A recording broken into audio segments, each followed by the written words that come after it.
Art Basel Conversations. This one is called Sexism in the Art World. Pretty self-explanatory. I'm very happy to welcome all of our speakers. Julieta Aranda, who's an artist and editor of E-Flux Journal. Hannah Weinberger, also an artist based in Basel. Sandra Mujinga, who's an artist in Malmö and Oslo. And then our moderator, Elvia, Wilk, who's a writer and an editor in Berlin and New York. So thank you very much. Thank you for joining us. Thank you.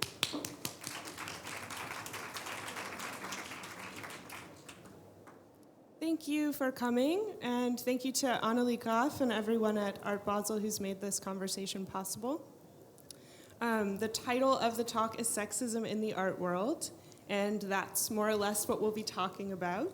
But I just wanted to frame the conversation by saying that neither of those things, the art world or sexism, exists in a vacuum.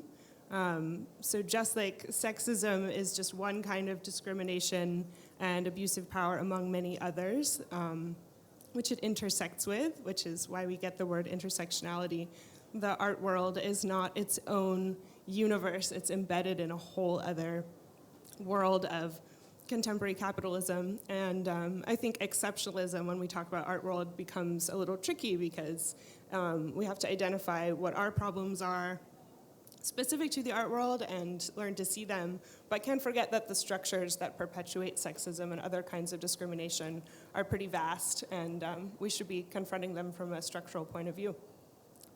It goes without saying that we're riding a particular wave of post-Harvey Weinstein discourse right now. So that's why this conversation feels timely and urgent, but I hope it will continue long after the Me Too hashtag year, and that this conversation is just one of many. An hour isn't going to be long enough to recap and revise all of art history, but I'm really glad we've gotten to this point, and I'm grateful to the participants for agreeing to be here. Just a few words about the urgency of the conversation. The hashtag #MeToo spread last fall as a way of calling attention to abuses of power across industries, and that discourse concentrated in the art world with the movement We Are Not Surprised, which was an open letter published online and followed by sort of regular meetings and various online discussions about abuse of power within art. And one thing that movement was really effective at was pointing out just the facts and figures, which are pretty drastic. And I'll just read a few of them. So work by women artists makes up about 3 to 5% of major permanent collections in the US and Europe. That's not much. Artists represented by commercial galleries who are women make up 30%. Women hold 30% of museum director positions in the US and Europe. And on the list of top 100 individual works sold between 2011 and 2016, only 2 of the artists were women. Of those 100 artworks, 75 were the same 75 of them came from the same 5 white men. So it's concentrated even more than that, sort of among the demographic.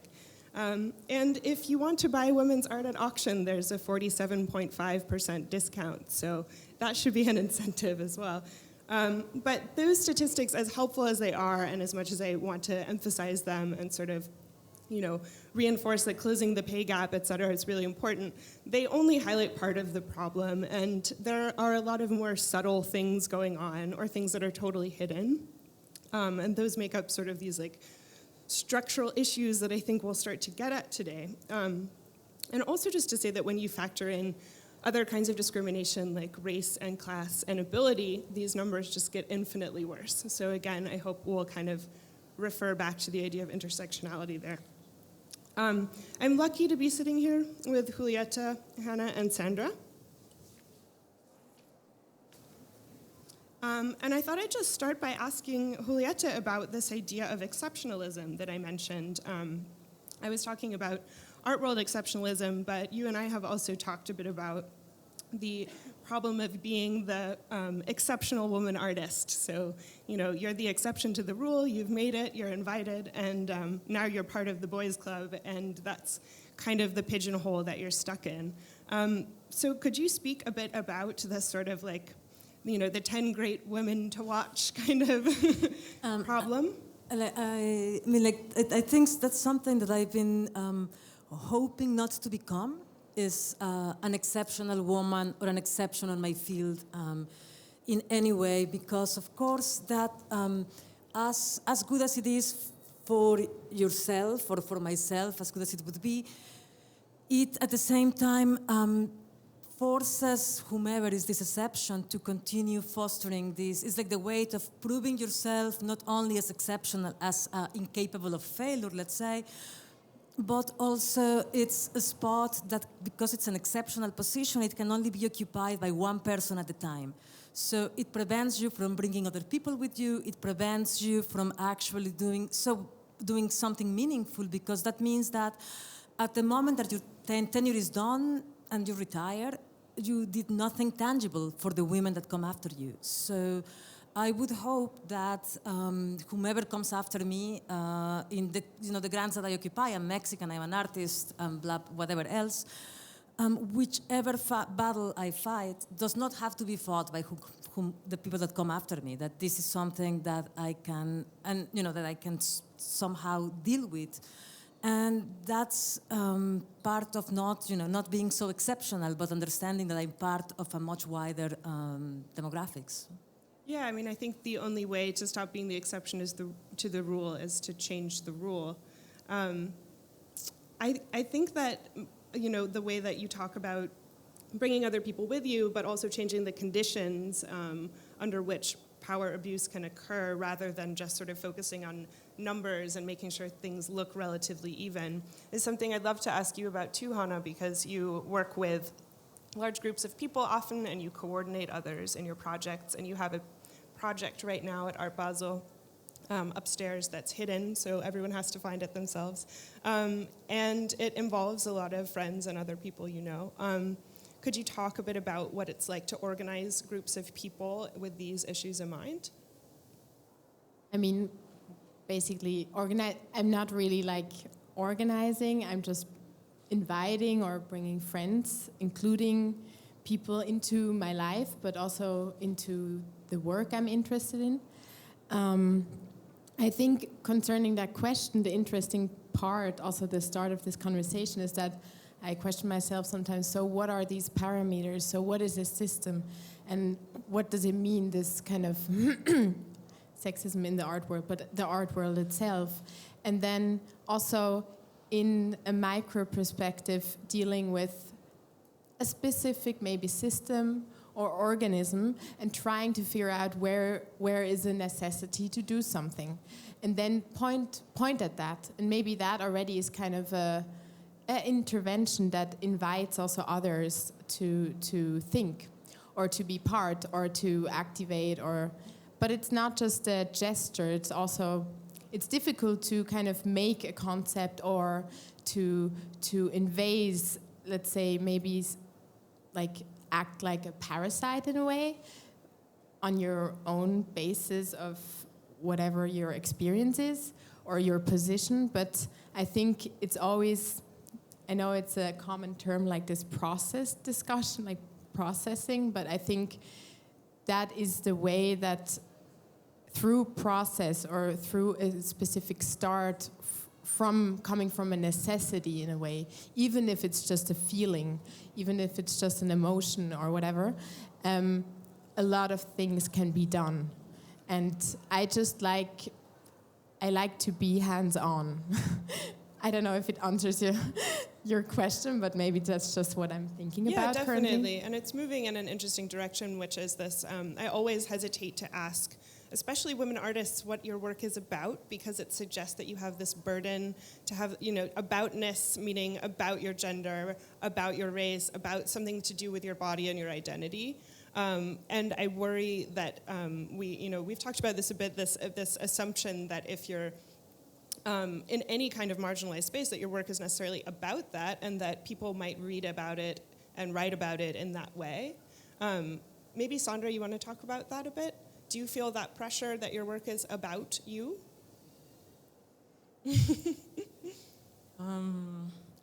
I think it happens definitely when someone just sees me in my exhibition, like has this different like perception, so where that it has to be about my, life and so on. But I'm also like trying to continue working under my own terms though. So if I do want to make works about myself, I'm also trying to like do that, because otherwise to not always like exist in relation to that. But I keep thinking also about what you mentioned with hands-on. What I'm trying now too is like involve other more people into my projects in that way, that I'm learning to not to stop seeing only me in space, if that makes sense. Like I'm so used to only seeing myself in space. That is like the only Black woman in that space. So in a way, I'm like now learning to stop thinking of myself, start thinking like collectively in a sense, like in a group. And that is like a process of also unlearning, of not always be like exceptional, as we talked about. I think something that's interesting just hit my head from what you were saying is that, women make, just to touch on statistics, as you were saying, women make more than 50% of the global population. So it's very funny to think that in some way we are some kind of minority. Non-white people are a large, like more than 50% of the global population as well. And it's also something that constructed as a minority. So this is some kind of like artifices of power somehow. So Right. I mean, because you're a minority in a white space such as the art world does not mean that you're a minority. I mean, again, I think this is why I'm insisting on reinforcing the idea that there's this is a part of a bigger world and part of sort of we're creating the fact of the minority. It's not sort of naturally that way. I mean, it has a little bit to do with systems of representation and who is not only given voice, but who is creating the language and who owns the language, supposedly. Yeah, I don't know. These are questions that I ask myself when I started reading about feminist work in the 70s, and immediately the question of soft materials came up, and it's like, well, okay, so then we're doing this like pink and blue thing, really? It's like, isn't this supposed to be the most progressive field I could have touched, and it's really pink and blue? Yeah, we were talking a bit about this, the transition historically in feminism since second wave feminism, and how this in many ways feels like a historical moment where we have a chance to kind of revisit, general feminist history, but also within art discourse.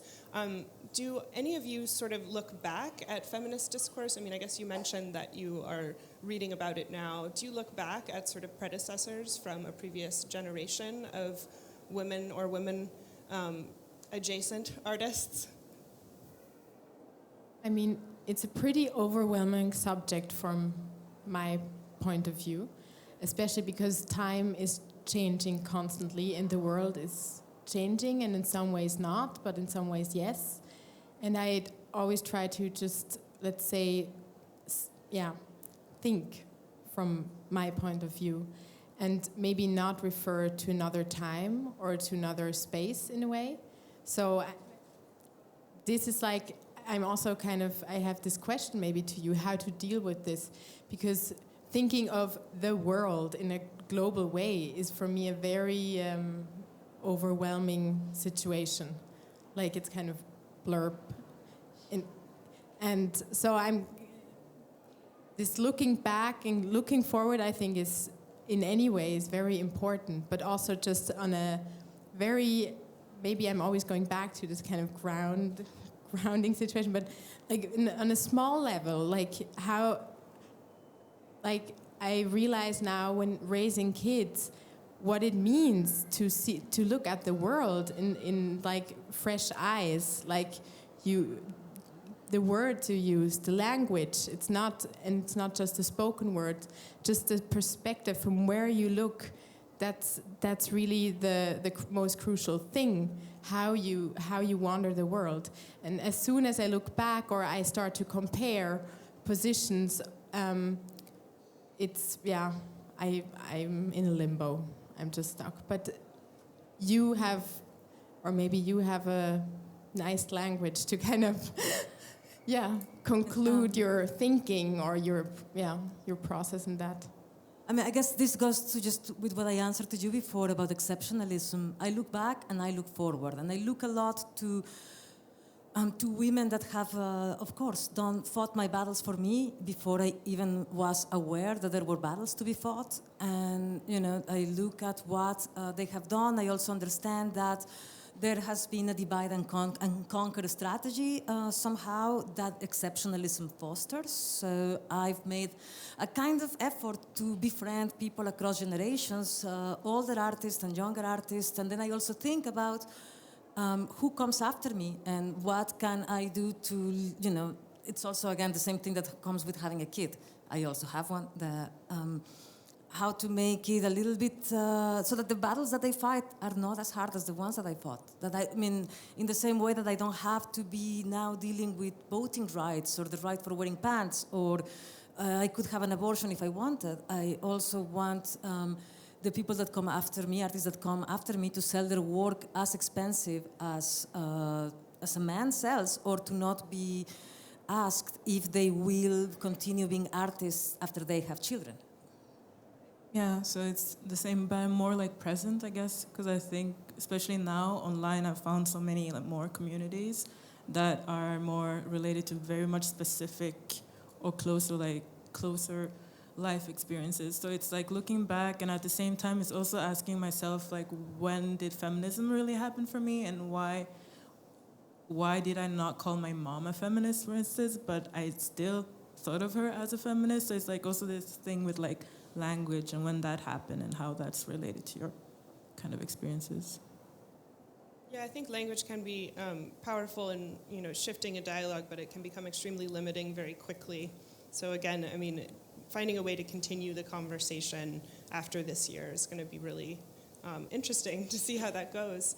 And along those lines, I'd like to maybe also just shift the focus to labor politics a little bit, because talk of sexism is also necessarily talk of labor. It's not about sex, it's about power, and when those things intersect in exploitative ways. And I know, this is a massive topic, and we obviously can't cover everything, but I'd love to know a bit about how the three of you situate yourselves as workers also. I'm going to tell you an anecdote. I'm going to retell you an anecdote, actually. I think that first off, it's when the conversation shifts towards sexual abuse, that's because this is the one kind of abuse that is strictly penalized. You rape somebody, you go to jail. That's very easy. So that's the easiest thing to unearth. But if that's happening, then of course a million other things are happening as well. Something that happened to me is, and you know this, I was doing a book launch the day before going to the hospital to give birth. And 2 months after I gave birth, I was having a solo show in New York. And I know I was doing this because I felt the pressure of how many times I was asked, are you going to continue working? Do you really want to continue being an artist now that you have a child? And not only was I completely incensed that I was being asked that, but I also realized there was a pressure to prove the fact that I didn't have the luxury to take a year off. I actually had to continue working. And, did I want to take a year off? Yes. Did I enjoy breastfeeding in the bathroom of a gallery? No. So that's a labor condition.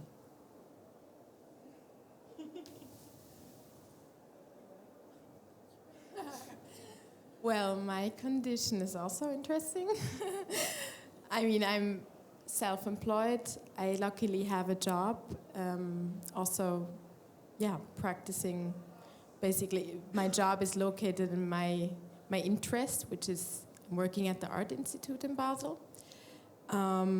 But for all, maybe 99% of my art practice, which is actually covering 200% of my energy, I don't get paid. So I can't really live. I can't live from my art, but I work as an artist. So this is Yeah, it's a very interesting situation. And at the moment, the most strange thing that I realized, not just recently, but it's been a while, is that most of the people that I receive emails from, they're paid. And I just can't write emails anymore somehow. So it's not that I radically stopped writing emails, but I don't have time. And in this moment, I just realized what it means. Like, I can't sit at the computer and write emails. I want to be here. I want to actually do my job. And I wish that I can get paid from it. So this actually, when I tell this to people, they don't believe me. But here I am. I mean, I'm an artist, and I can't live from what I do, basically. You don't have to say anything, I guess, but say anything on that. Yeah. I mean, but this is something, no? Because it's supposed that we are enjoying, this is as artists in general, we are enjoying so much what we do. Who cares about money? You are an intern, you have the fantastic opportunity to assist me in making my work, and I'm showing you what the art world is. What do you mean you want to get paid? You are a woman, you are really good at organizing, you can put all this together, you can take care of the needs of other people. What do you mean that emotional labor should be remunerated? That's these are the kind of different conditions, which is maybe why I was very I found it very important when somebody recently mentioned in a text that equality is not about quotas, even though quotas are very necessary. You don't solve things by making a 50-50 because you are not looking at the conditions upon which people operate. So somebody, for example, somebody that comes from a very wealthy family can afford to be an intern, and somebody that has an inheritance can afford to take a job in an institution that doesn't pay well. And so, these are different conditions and different realities that, Yeah, and when we talk about representation and equal representation, it's also what kind of representation, how are we being represented? Who's making the decision, and are they asking us? I guess there's a point to be made that any decision about how you want to represent or organize a panel discussion or make a booth at Art Basel, you have to be in active dialogue with the people who you're choosing how to represent. Do you feel like you have agency in those decisions most of the time? I think I'm trying to expand my projects in a way that I am. For instance, just like the last exhibition I had, I realized I'd worked with 10 women that I had invited to be part of my project. So obviously there aren't really these neutral positions, but then it goes back to being hands-on and also, that is part of the process and actually seeing what works and what doesn't work. But for me, it has been crucial in the sense that not seeing any Black person in a space, it has been lack of vitamins at some point, so it's I had to do something with it. And so, but then again, it's always interesting when you leave the space or when you're not working with the art institution anymore, so because then it's very much up to them that they continue doing the work, and then cannot be more labor on you as an artist to go back and check on the institution. So. This is a little bit all about language too, no? Because it's systems of representation. It's not only that you would be the only Black person in the space, but also that the systems of representation in the art world are dominantly white. And I was thinking a lot about that when I was at the Berlin Biennial recently. That it was really refreshing to see. The elaborations on the language and the system of representation that was not this white universal, that really felt super good. So. And also not existing in relation to, and also making art for yourself and for your community. Yeah, that brings it back to the question of scale nicely, because the world is overwhelming and it is too much to deal with. It's just too much. But any sort of change starts, at home, in your relationships, in your lives. And I'm interested in this, clearly emerging tendency towards, I guess social practice. I hate this word. It's just but in any case, bringing your people to your space and maybe bringing people into an institution rather than only operating externally, or maybe both, but there's this kind of damned if you do, damned if you don't feeling also, which is, you're brought in to sort of change from within, which can turn you into a tokenizing element where you're clearly there to stand in for a political idea rather than to do your work. Does that ring true to you guys? Yeah, but I think it's also a very thin line there. So also, when you decide, no, I'm only gonna work for money, let's say, inside of your art practice. So then what does it do with you? You also need to not, let's say you have artist friends that run the artist-run space or so, and you expect from them a fee, which I think is fine. But then all these artists that run the space, they're not paid to do it. So I always think it's it always has to be in relation with the vis-a-vis, the situation. And I realize that more and more with the people that carry around this awareness, it also can turn into a radicalization in a way, where actually the love, the friendship is kind of getting lost. So what do you do? I think that is very important, to stay focused and what is needed. Yeah, this hands-on thing, actually, it's not it's important to just live together with the other human beings and not only define things by parameters. And this, I think, is how we can open up this art world discussion, it's not we're right now sitting on international ground, by the way. And we're in a very special place. I just want to mention that because we shouldn't forget. And, but there's also everything outside. And I think this outside is important to include and not to leave apart, and also not just to define parameters or systems that only work inside of, let's say, a white cube or inside of this specific market located here. And I don't mean geographically, but here. And but yeah, to kind of switch to include this, it's difficult. I don't know. It's hard to get the point where I'm going. Maybe. No, I don't know. It's clear that there's no one-size-fits-all approach, and that there is a thin membrane between the heterotopia that is art, but also that is Art Basel, and as you say, this sort of extra-national territory, which is really fascinating. But that membrane between institutionality and interpersonal relationships that maybe exist external to institutions. I'd be interested to hear what you have to say about that, Julieta, because you also have an institutional role. Do I? I don't know. I guess this. To go back maybe to this idea of what's hands-on, since we have been using that for the duration of the talk. It's maybe, trying to again, make sure that.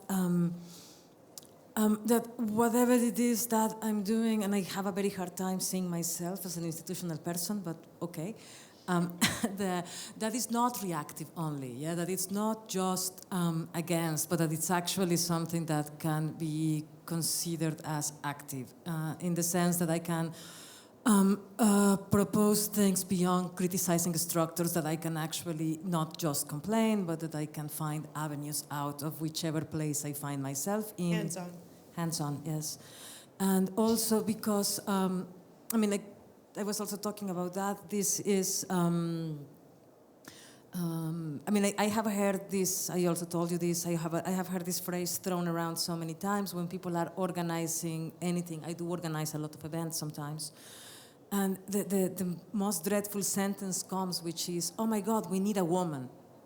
And it's like, really? Like, really? You just said that? Really? And that's like typical of curators organizing exhibitions. People, like start counting and trying to come up with names, some kind of affirmative action things. So, and that's like, really, you are completely blind to the work of the women around you because you are like sitting there trying to come up with names and you are only saying those 3 names that everybody else says. So maybe that's also something, like trying to force the institution that I am a part of to not think that way. Yeah. It has always been important for me to have, because I also work with music and have other different activities too. So it has always been important for me to have like people outside. Like I've always needed like some friction, like that sense of someone coming up to my show and being like, "What is this?" Like, and that has been really important, and that also comes through like the way I cast people. So I would basically stop someone on the street and I don't know, I'm goofy and they like me, and then all of a sudden a conversation starts, and then of course there are many things to like consider after that, but I think through that I've involved or invited people that wouldn't otherwise be in art spaces being in the project. But what is also crucial for me is like longevity, like durational work is really important, like repetition and insistence, and in that sense that it's like, it's not a one-time thing, that is actually relationships that are built over a longer period of time.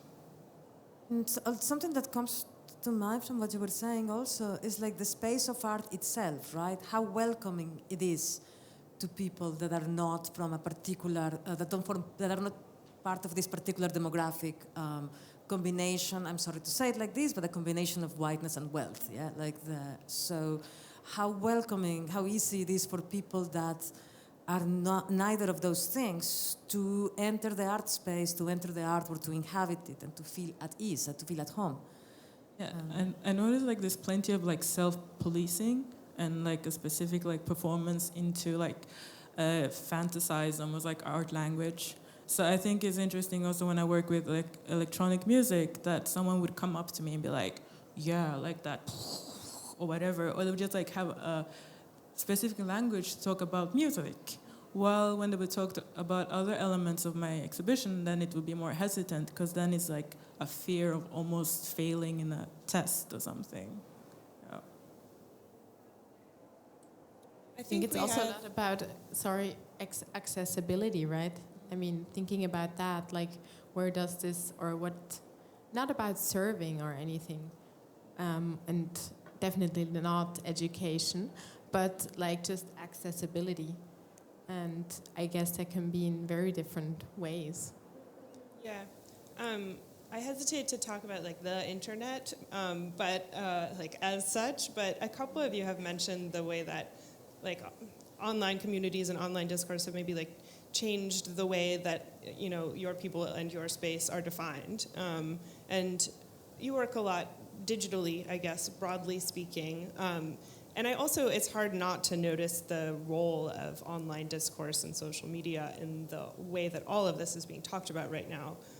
And I think it's kind of like specific to the kind of ways that we use the internet, the ways that this sexism in the art world discussion has happened.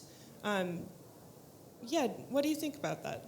I think it's kind of interesting, like when you think of like the mute function and the block button that does not exist. I mean, I cannot just block someone here and now, but it kind of like reminds me of like the different risks one takes, as for instance, if I'm confronted with racism, right? And then I'm in like in a physical space, then sometimes there's also like this expectancy that I have to like be up to the discussion and take it up, but then there's like an inherent danger in actually being in those spaces. And then in that sense that, of course, being online and social media is also hostile, but then it's like a different type of like violence, obviously, and more protected. Yeah. Because you're less vulnerable online in general, but maybe it's just me thinking that this is. You also have to do a lot more labor, though. I mean, it just expands this reproductive labor to like this whole other level. I on the plus side, like I remember when the We Are Not Surprised response was getting organized, if there was no online universe, it would have been impossible to connect and to actually get some kind of coherent response together. Were any of you a part of that in a way that was meaningful or worth kind of talking about?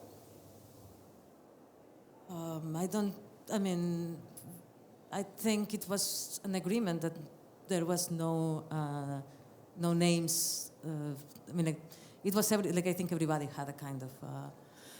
There were like 3,000 names, but yeah, no, there were 50. There were 50 people that started it, and then at some point, different people entered the conversation at different moments. And I entered midway, for example. But then it very quickly when we started to do things in press and so on, it was so quickly that people started zeroing in on the big names that it was agreed that we were not going to do that. So that's...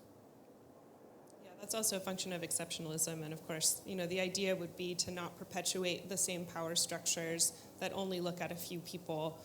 And so the movement has to be horizontal, I guess. I think that we need to go to audience questions now. So if anybody has any questions, there are 2 mics roaming around the room.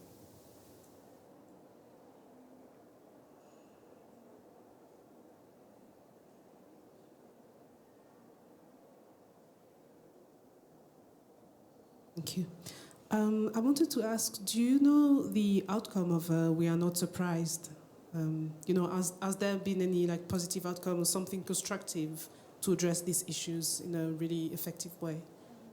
Because it's of course it creates there is a WhatsApp group, and to look at it, it's this kind of like your time sucker.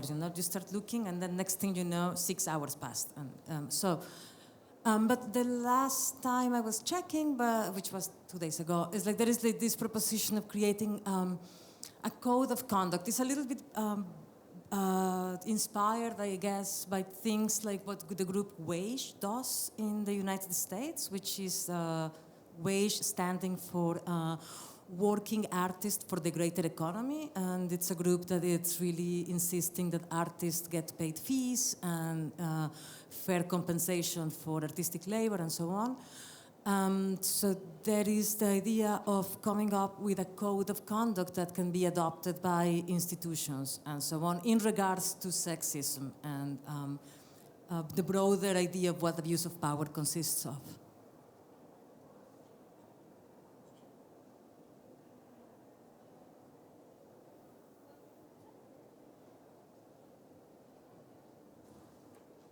Right, just listening to the panel, you paint quite a gloomy picture about the prospects of women in the art world. And just the statistics that you shared at the beginning are quite astounding. I was just wondering if I could ask all 3 artists if you could change one thing to make things better for women artists, what would it be? Get paid. Yes, pay them. I think it's not only pay them, but pay them equally. I would like to see my work being sold for the same amount of money that an equivalent artist gets sold for. I know that it's a fraction of the price, and that's the way it is. But it'd be great if it wasn't like that. Pay on time. Pay on time. Pay on time, yes. Yeah. On time. Hey, and another thing, provide childcare, how many, I can manage to have a nanny, but how many people can't make it to the opening or to the talk because it's at 6 p.m. and you don't bring your 2-year-old, yeah? Either provide a childcare in your openings or, or pay women enough so that they can have childcare.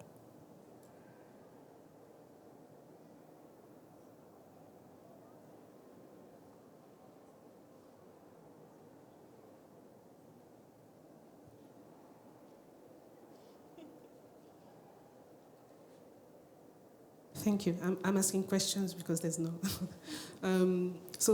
My name is Christina Yene, and I've been doing quite a few exhibitions around women's art practices.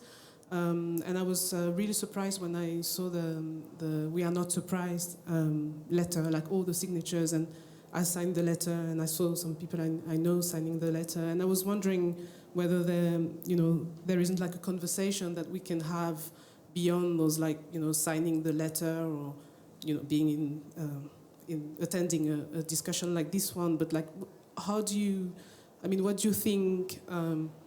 Across the board, like artists, curators, art institutions, also women who are in power positions and who sometimes do not act on, the sort of sexism that is within the art world.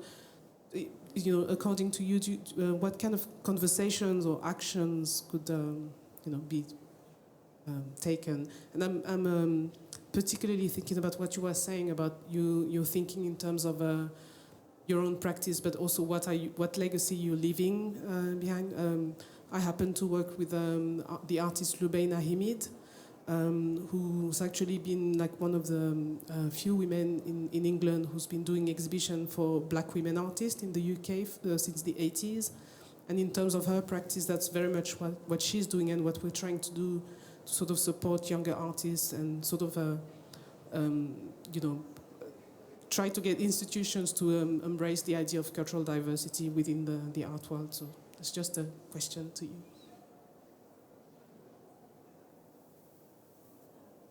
I guess, but it takes a lot of discipline, not to organize, to make groups, to continue something that it happens in New York and it happens a little bit in London, but the people that sign the "We Are Not Surprised" letter, of course, then you pretty quickly realize that feminism is one word that fits many, many realities in. So whatever is happening in London is very different to the kind of reality that artists in Latin America have, where actually women are getting killed, or than things, or that, like the reality that artists in Iran have, where somebody would go to jail for taking off a veil. So how do you reconcile these realities? And so you need to work locally as well to address the different fights, because one is not more important than the other. And so, of course, the answer would be one has to work locally. And when I say that, I feel really guilty because I don't have the time to do it. Yeah, so I feel really embarrassed about saying something that I have a hard time maintaining on my daily reality. But that would be something that I think could take. You have discussion groups and you show up to them and you keep them going. And that's how people like ACT UP got something done when they did. I think it's worth, until you are in a power position in which you can invite other people to participate and make spaces, you can operate laterally and you can just refuse to participate in something with no women or artists of color. I think that has been really effective.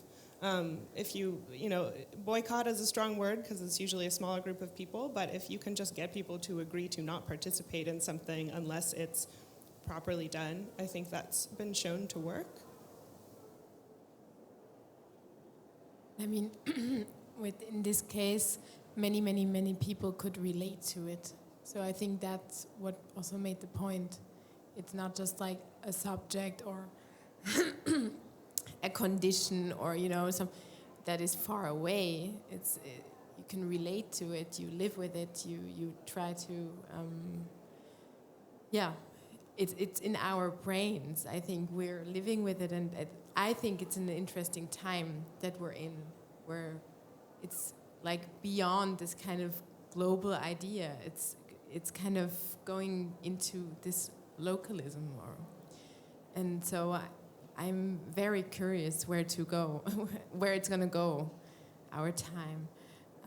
It seems like now, I think. Or I don't know, I feel also ridiculous to sit here and talk like this in front of an audience.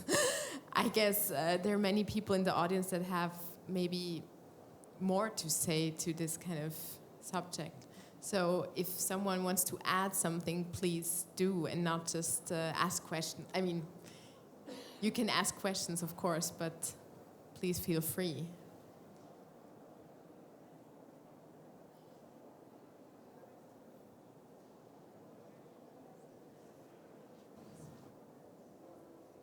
Thank you. This is really quite a simple question, which is just, I'm curious, I'm sort of a newcomer to Art Basel in a way, but is there a history in the conversation, sort of the conversations that have taken place here? Is there a history of panels on either sexism, racism? I'm just curious about the presence of this topic in this context, or if others can speak to that. And just a, I hope that this is the first, if it is the first, of further conversations in this context. And I think it would be interesting also to have a kind of intergenerational representation on the panel in future iterations. Yeah. Yeah, I hope so too. That question is actually for her. She would know the answer. Thank you. So my name is Mary Spirito, and I organize the talks for Art Basel. And we did have a talk last Miami called Why is Gender Still an Issue? And we're always incorporating as many people from different perspectives in the talks that I've been doing for the past 4 or 5 years. And I'm always open to, if anyone has ideas for talks to give to our colleagues as well who work in Hong Kong and elsewhere. If you have ideas, send them to us. We're interested to hear your perspectives always, yes. Thank you. We're out of time, so thanks everyone for being here. Have a good fair.